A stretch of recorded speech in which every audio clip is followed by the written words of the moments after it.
Good evening all. सभी का स्वागत है। कल जैसे हमने बात की थी कर्म सत्ता के ऊपर कि जिस वक्त तक की सजा थी। अ, वो स्टोरी जो हमने सुनी थी गुजरात समाचार में आई थी, वो I think we all remember that section, वरना आपको शायद याद होगा कुछ थोड़ा सा पार्ट उसका। तो उसी से रिलेटेड और एक कर्म सत्ता की बात करना चाहूंगी इस वक्त वापस से, from this book only, again the same book, jailer. Can you see it? दिख रहा है? इनका कहना यही है कि आपके साथ जो भी हो रहा है वो सामने वाला पर्सन, आपने उसके साथ में कुछ गलत किया हो नहीं हो, बट वो पर्सन सिर्फ एक न्यायाधीश की तरफ से एज ए जेलर आपको वो सजा देने आया है। आपको कोई गाली सुना रहा है, आपके साथ कोई भला बुरा कह रहा है, तो वो पर्सन सिर्फ और सिर्फ एक जेलर है, बस दैट्स इट। उसको ऊपर से आदेश मिला है और वो आपके बैंक अकाउंट में बाकी था, आपके अकाउंट में बाकी थी वो गाली, या वो जो भी था वो सब कुछ बाकी था, इसलिए वो आपको मिला है, बस दैट्स इट। एक एक और किस्सा जो है इंदिरा गांधी जी का। पता नहीं क्यों मुझे बार बार में बीच में, देखिए उत्तराखंड में ना टनल में बहुत सारे वर्कर्स अंदर फंस गए थे, रिमेम्बर? आप में से कोई वीडियो ऑन कर सकता है तो दैट वुड बी बेटर, मुझे कम से कम किसी का चेहरा तो दिखेगा। वो 15 दिन तक वो टनल में जो है वर्कर्स अंदर थे, और 15 दिन के बाद में वो बाहर निकाले गए, and each and every person from that जितने लोग थे सारे के सारे जिंदा वापस आए थे। You remember that? उत्तराखंड में हुआ था। हेलो? ओके। हाँ, मुझे उसके बारे में आप बताइए ना। बहुत कुछ महीनों पहले, आई थिंक 1 साल हो गया करीब करीब, उसके ऐसा कुछ हुआ था कि उत्तराखंड में कुछ वर्कर्स जो है ये खदान के अंदर काम करते करते, कोयले की खदान में काम करते करते वो वहीं पे अटक गए थे, वो बंद हो गए थे, और उनको वापस से 15 दिन के बाद में सारे के सारे they all came out alive, क्योंकि उनका वो जो उनकी नियति थी कि दे विल बी अलाइव। और इंदिरा गांधी के बारे में बताऊंगी कि इंदिरा गांधी जो थी, she was a prime minister, she was a prime minister. उनकी हत्या किसने की? स्वयं उनके अंगरक्षक ने की। क्या मतलब इंदिरा गांधी जी की सुरक्षा व्यवस्था मजबूत नहीं थी? उनका निवास स्थान जो है दिल्ली के सफदरजंग मार्ग में था, पर उनकी सुरक्षा हेतु आम व्यवहार, वाहन व्यवहार भी को भी वहां से, मतलब आम लाइक लोकल व्हीकल्स को भी वहां से आना जाना मना था। कोई भी वहां पे कुछ भी कर नहीं सकता था, मतलब बम विस्फोट भी नहीं कर सकता था, इतना बहुत स्ट्रांग उनको सिक्योरिटी दी गई थी। और फिर भी जो है उनके ही सिक्योरिटी गार्ड ने उनके लिए इतनी व्यवस्था थी कि उस वक्त जो था, उस वक्त मोबाइल्स नहीं थे, उनके लिए इतना सब कुछ था कि इतने, मतलब उन्होंने इस तरह से डिजाइन करके रखा था पहले से ही उनकी सिक्योरिटी के लिए, पीएम की सिक्योरिटी के लिए, कि अगर पीएम को कुछ भी होता है तो वहां से एम्स हॉस्पिटल, एम्स दिल्ली में तुरंत उनको मैसेज जाएगा, and they keep the cardiac man, cardiac ambulance and the OT, everything ready. Okay. उसी दिन ऐसा कुछ हुआ, जिस दिन उनकी हत्या की गई उसी दिन ऐसा कुछ हुआ कि वो टेलीफोन लाइन सारी कट हो गई। उसी दिन जो है संपर्क फ्रॉम योर, मतलब from the PM office to the AIIMS, उसी दिन बंद हुआ।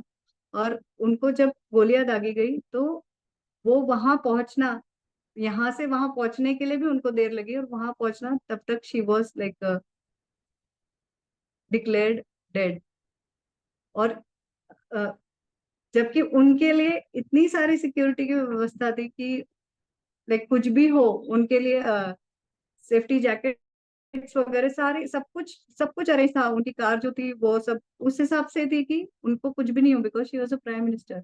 और फिर भी ऐसा हुआ कि जब उनके साथ ऐसा हुआ उसी दिन सारे, लाइक सारे गणित चेंज हो गए, और जो भी उनकी सिक्योरिटी थी वो सब, like everything like collapsed, and she was, when she reach the hospital she was dead. उनका उतनी व्यवस्था करके भी कुछ भी नहीं हुआ। और यहाँ पे जो वर्कर्स थे, सिर्फ वर्कर्स थे, और वो 15 दिन तक, वो करीब 15 दिन से ज्यादा वो वहां पर टनल में अटके रहे। और फिर भी when they came out they were alive. That's really like मुझे ऐसे लगता है ये कर्म सत्ता का ही खेल है कि आपके जितने कर्म लिखे हैं या जो भी है वो यहीं पे पूरे होने हैं। और हम कितना भी सोचे, जैसे माइकल जैक्सन का आपने सुना है माइकल जैक्सन के बारे में? Have any of you heard about him? He wanted to live more than 100 years. He had specially appointed many doctors just to keep him alive, and he didn't even live for 50. उसने specially बहुत सारे कुछ doctors को regularly वो उनको क्या बोलते हैं उसको मॉनिटर करते थे कंटिन्यूअसली, उसको जो है मेडिसिन या जो भी है वो पूरा ध्यान रखते थे। And he had that like क्या बोलूं aim to live more than 100, मतलब बहुत ज्यादा लंबा जीना चाहता था वो। And he didn't even survive for 50। So it's हम कितना भी कुछ भी कर ले, ये थोड़ा बहुत जो है ना पहले का जो नियति है ना, या जो पूर्व निर्धारित है, या आपका जितना टाइम है उतना ही रहेगा। और एक भगवान महावीर स्वामी के बारे में बताऊंगी जितना मुझे पता है, अगर उसमें कुछ गलती होगी तो मैं अभी माफी मांगती हूँ उस चीज के लिए।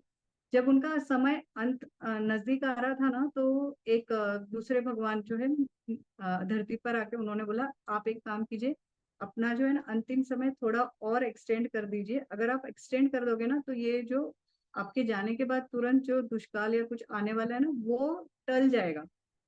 महावीर स्वामी जी के बारे में था ये। तो महावीर स्वामी जी ने बोला कि मैं भगवान होते हुए भी मैं अपना जो है मरने का या देह त्याग का टाइम मैं नहीं चेंज कर सकता। मुझे इसी आप कितना भी कुछ भी बोलो, बट मैं मेरा जो टाइम निर्धारित है मैं उसी टाइम पे लाइक ही will go. And it really happened. So उसके बाद में बहुत कुछ दुष्काल आया था ऐसे बताया जाता है, ग्रंथों में बताया गया। But he also couldn't change, भगवान होते हुए भी वो अपना जो अंतिम समय है वो नहीं चेंज कर पाए। आई जस्ट वांट टू से कि जो नियति होती है ना वो it's really fixed. That's it.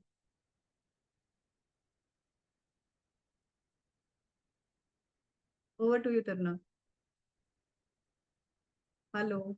सही कहा आपने, नियति मतलब कि अंत समय। आपकी हर स्टोरी से मुझे जो समझ में आया कि हमारा अंत समय बिल्कुल निश्चित है और उसको कोई भी टाल नहीं सकता।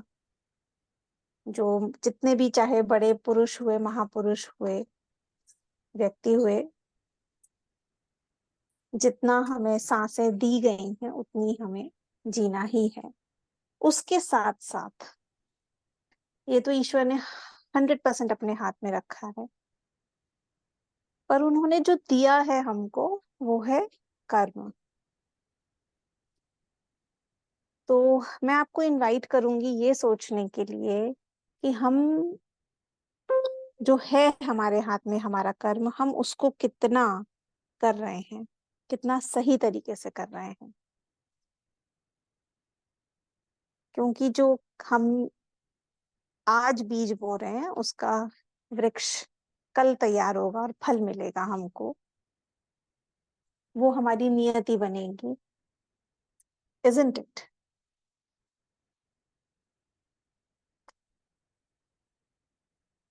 तो हम अपनी कल आने वाली नियति क्या बना रहे हैं, इस पे मैं जरूर चाहूंगी कि हमारा ध्यान जाए।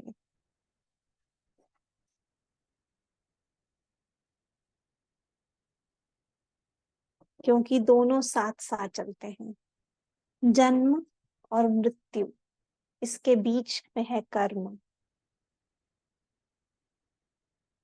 जो हमारे हाथ में है। आप में से कौन कौन इस बात से सहमत है?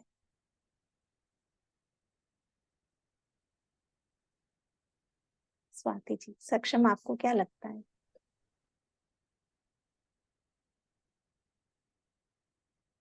हाँ, राइट रॉन्ग की बात नहीं कर रहे हैं अभी। मैं सिर्फ आपसे ये पूछना चाह रही हूँ कि आपको कर्म हमारे हाथ में, इस पे इसके बारे में आप क्या कहना चाहेंगे? डेफिनेटली ये तो टोटली हमारे हाथ में है कि हम किस तरह से एक्शन लेते हैं जो भी डेली लाइफ में कर रहे हैं। हम्म। अपने लिए या किसी के लिए भी। और आप अविनाश, आपको क्या लगता है? बस अपने कर्म करते रहो, और जो कुछ समझो किसी का बुरा मत करो कर्म करते हम्म। करते। तो बस मतलब जो कर्म करना होना है हमारे वो उसके हाथ में। हाथ में है। तो मतलब कर्म हमारे हाथ हम्म, में। उसका फल वो देने का है तो बराबर देंगे। बिना, जो गीता में कहा गया है, कर्मण्येवाधिकारस्ते मा फलेषु कदाचन। हम्म, मेरी वॉइस आपकी वहां इको। से इको हो रही है अविनाश जी के यहाँ से शायद, या फिर आपके यहाँ से ही हो रही Taruna, I don't know. Avinash ji, एक बार हम म्यूट पे करिए, देखिए अब नहीं हो रही ना? नहीं। हाँ, ठीक है। तो आइए थोड़ा सा ध्यान करते हैं, मेडिटेट करते हैं आज सोने से पहले अपने कर्म के ऊपर। ठीक है, बिल्कुल शांत होकर के लेट जाएं। और सबसे पहला जो हमें कर्म मिला है वो है सांस लेने का। पैदा होते ही बालक सांस लेता है, वो उसका पहला कर्म है। तो देखते हैं कि हम वो कितना बखूबी कर रहे हैं, कितना बढ़िया तरीके से कर रहे हैं। सांस लें तो पेट बाहर, सांस छोड़ें तो पेट भीतर।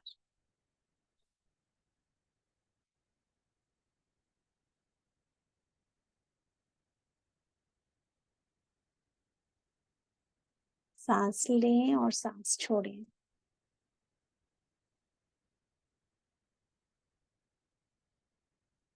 और आज की यात्रा करते हैं, आज सुबह से शाम तक रिवर्स डायरेक्शन में चलते हैं, शाम से सुबह की तरफ।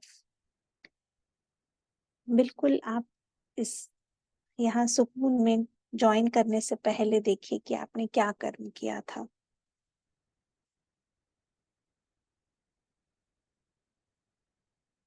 उससे पहले क्या किया था? किसी से बात करी आपने?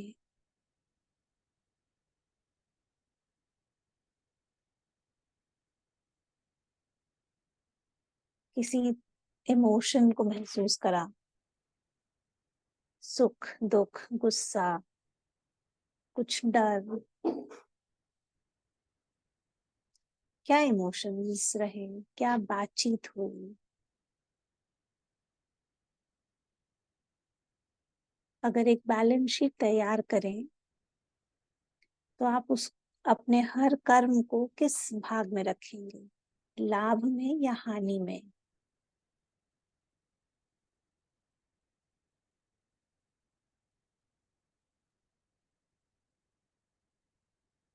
आपकी जो आपकी अपलिफ्टमेंट है हायर सेल्फ के प्रति, आपकी ग्रोथ के प्रति, क्या वो एक्शन उसकी डायरेक्शन में था? जो भी आपने कर्म किया, क्या वो आपकी उन्नति की दिशा में था? इसका अवलोकन करते हैं।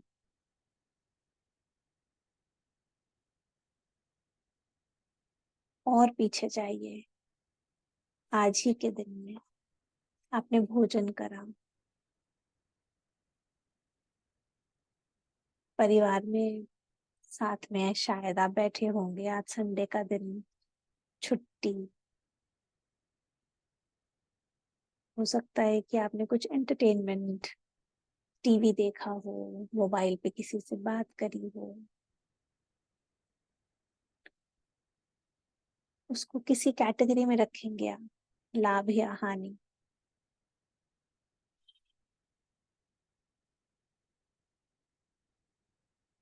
मैं आपको इनवाइट करती हूँ ऐसे धीरे धीरे बैकवर्ड्स आज के पूरे दिन का अवलोकन करें। बैलेंस शीट तैयार करें।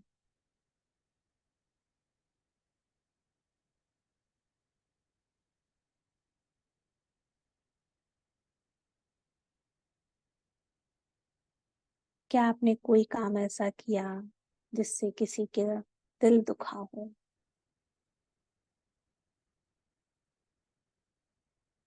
क्या आपने अपने कर्मों के खाते में मुनाफा किया, प्रॉफिट करा, किसी का सहयोग करा,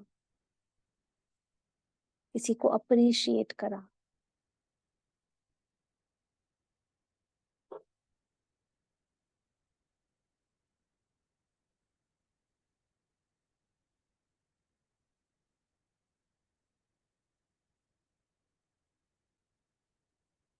किसी को आगे बढ़ने में मदद करी,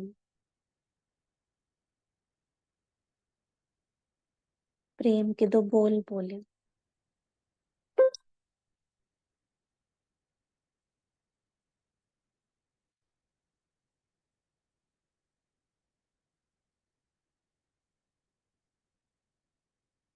आइए अपनी बैलेंस शीट को अब एक बार देखते हैं।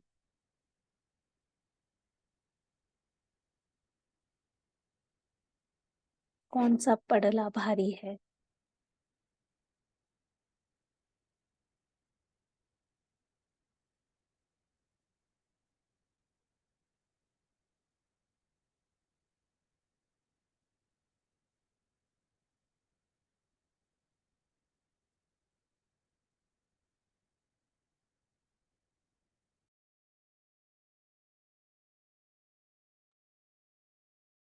और अब अपने आप से एक वादा करते हैं सोने से पहले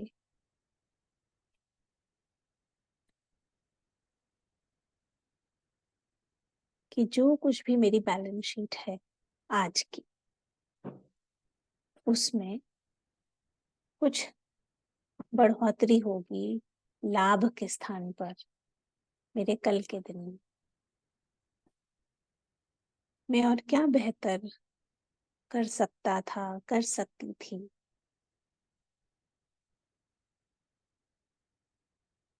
कि मेरी बैलेंस शीट जो अब है उससे बेहतर बनती।